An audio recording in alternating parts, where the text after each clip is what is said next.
അലമാര ഇറങ്ങി രാവിലെ തന്നെ. Hi hi. ബസ് കാത്ത് നിൽക്കണോ? പിന്നെ ബസ് സ്റ്റോപ്പിൽ പിന്നെ ആരെ ഷവർമ കഴിക്കാൻ നിന്ന് നിൽക്കൂലല്ലോ. ചേച്ചി അതല്ല ചോദിച്ചു. പിന്നെ ഇത് ബസ് സ്റ്റോപ്പ് ആണല്ലേ? അല്ല, ഇത് അമേരിക്കൻ പുരുഷിന്റെ സ്ഥലം. ഭയങ്കര കലിപ്പാണല്ലോ ചേച്ചി രാവിലെ തന്നെ. ഇവിടെ തനിക്ക് എന്താ വേണ്ടത്? ചേച്ചി ഇന്ന് ബസ് പണി മുടക്കാത്ത നമ്മളോട് വരണോ? നമ്മളോടെ ആക്കി തരാം. അടുത്തന്നല്ലേ? ചേച്ചിനെ വീട് എനിക്കറിയാം. ചേച്ചിനെ കുറെ കോൾ ചെയ്യണേ. താൻ ഇൻസ്റ്റാഗ്രാമിലുണ്ടോ? ഇൻസ്റ്റാഗ്രാമിലുണ്ട്. ചേച്ചിയുടെ പേരെന്താ ശരിക്കും? ഫുൾ നെയിം എന്താ? വീട്ടിലെല്ലാം വിളിക്കുന്നത് ശശികല രവീന്ദ്രൻ RS MS ധോണി. അച്ഛനൊരു ധോണി ഫാനാണ്, അതുകൊണ്ട് ധോണിനും കൂടി ചേർത്ത്. പിന്നെ ഒരു കാര്യം പറയട്ടെ, സണ്ണി ലിയോൺ ഫാനില്ലാത്ത നന്നായി. അതെ, ഇപ്പൊ ഇതിൽ ഞാൻ കേറി കഴിഞ്ഞാല് ഇതിലും കേറി കഴിഞ്ഞാൽ നീ പറയും ചേച്ചി കൈ ഇവിടെ വെക്കുന്നു. ഞാൻ അത്രക്കാരിയല്ല. അത് നീ പറയത്തില്ല അങ്ങനെ? പറയാണ്ട് ചേച്ചി വെച്ചല്ലോ പോ. അല്ല, നീ അത് പറയത്തില്ലേ? അങ്ങനെ ഒന്നും ഒരിക്കലും എനിക്ക് ഞാൻ അത്രക്കാരൻ നെഹിയ ചേച്ചി. ഞാൻ ഇപ്പൊ ന്യൂ ജനറേഷൻ ആണ്. അതൊക്കെ പണ്ട് കാലായിരുന്നു. ആണോ?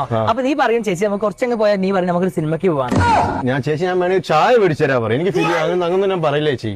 അറ്റ്ലീസ്റ്റ് നീ എവിടെയെങ്കിലും ഒന്ന് ടച്ച് ചെയ്യില്ലടാ.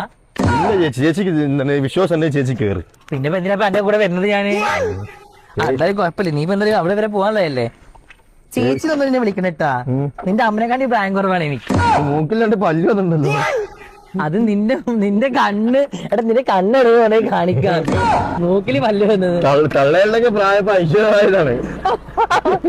So naughty.